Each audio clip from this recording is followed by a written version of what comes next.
Haïti, peuple de la première terre noire libre du monde, peuple de Toussaint Louverture, de Jean-Jacques Dessalines, de Catherine Flon. Aujourd'hui, c'est avec une émotion profonde que je me tiens ici devant vous. Je ne suis pas venu comme un chef d'État étranger. Je suis venu comme un frère, comme un fils d'Afrique venu saluer les premiers enfants qui ont brisé leurs chaînes. Haïti, ton nom résonne comme un cri de liberté dans le cœur de chaque Africain conscient.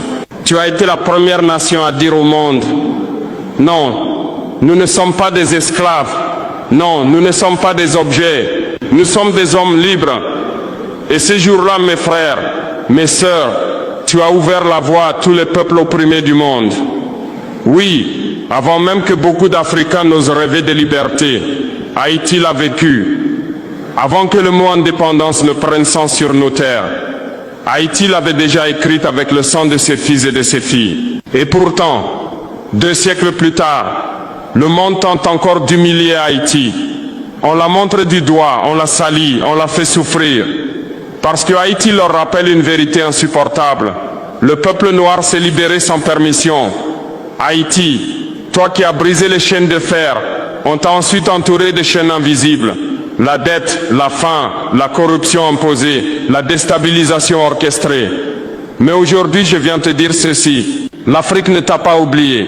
Le Burkina Faso ne t'a pas oublié. Et moi, Ibrahim Traoré, je te tends la main de l'Afrique renaissante. Oui, frères et sœurs, l'heure est venue de renouer le fil brisé entre l'Afrique et Haïti. Car nous ne sommes pas séparés par l'océan.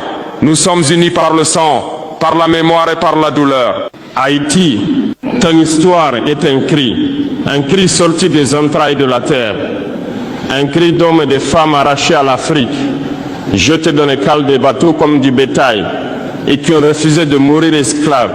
Ils ont chanté malgré les chaînes, ils ont dansé malgré les fouets, et un jour ils ont dit « assez ». Oui, ce assez a traversé l'Atlantique, il a franchi les océans, il a atteint nos villages, nos savanes, nos forêts. Et depuis ce jour, chaque Africain qui se bat pour sa dignité, chaque peuple noir qui refuse l'humiliation, porte en lui une étincelle d'Haïti. Vous êtes le premier peuple noir à avoir écrit son indépendance avec son propre sang. Vous êtes le premier à avoir prouvé que l'homme noir pouvait se gouverner lui-même.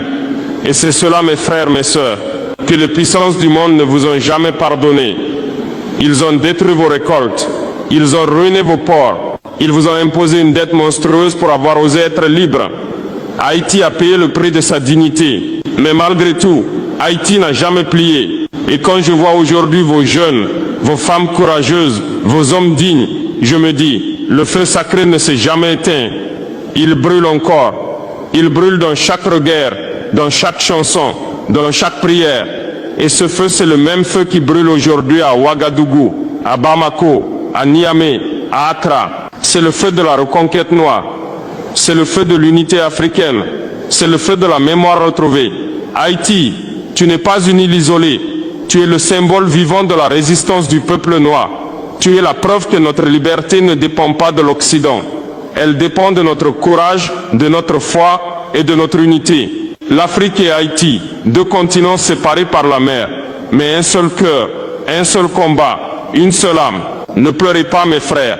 Car les larmes que nous versons aujourd'hui ne sont pas celles de la tristesse, ce sont les larmes de la mémoire, ce sont les larmes d'un peuple qui se souvient et qui se relève. Haïti, tu n'as pas seulement brisé tes chaînes, tu as illuminé le monde. Quand Toussaint Louverture a levé son regard vers le ciel et dit « Nous avons juré de vivre libre ou de mourir », le monde entier a tremblé. Ce jour-là, le vent de la liberté noire a soufflé depuis les montagnes de Saint-Domingue jusqu'aux côtes d'Afrique, jusqu'aux forêts du Congo, jusqu'aux savanes du Mali. Tu as montré que le courage pouvait vaincre les canons, que la volonté pouvait renverser les empires. Et toi, Toussaint Louverture, prisonnier, mais jamais soumis, captif, mais toujours debout, mort enchaîné, mais immortel dans le cœur de ton peuple. Ces noms, ces visages, ces destins, ce sont les fondations de la dignité noire. Ce ne sont pas seulement des héros haïtiens, ce sont nos ancêtres communs, des lumières éternelles, qui ont tracé la route pour toute l'humanité.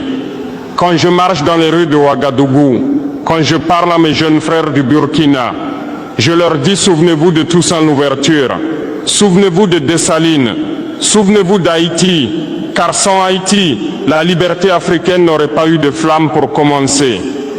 Oui, frères et sœurs d'Haïti, vous avez porté la torche et aujourd'hui l'Afrique la reprend. Le Burkina Faso, le Mali, le Niger, ces nations africaines qui se lèvent aujourd'hui se souviennent de vous. Nous suivons votre exemple. Nous marchons sur vos traces. Nous reprenons le flambeau de la libération noire. Haïti a été le phare du monde noir. Et ce phare ne doit plus jamais s'éteindre. Ce n'est pas seulement une nation, c'est une mémoire vivante, une terre sacrée, où le mot liberté a retrouvé son vrai sens. Et je vous le dis, ici du fond du cœur, l'Afrique vous doit une dette éternelle. Une dette non pas d'argent, mais de reconnaissance, de respect et d'amour. Oui, Haïti est forte, et Haïti ne sera plus jamais seule. Mes frères, mes sœurs, le monde prétend que l'esclavage est terminé. Mais ouvrez les yeux, les chaînes n'ont pas disparu, elles ont changé de forme. Autrefois on enchaînait les poignets, aujourd'hui on enchaîne les nations par la dette, par les contrats injustes, par les institutions internationales, par des présidents corrompus que les puissances soutiennent.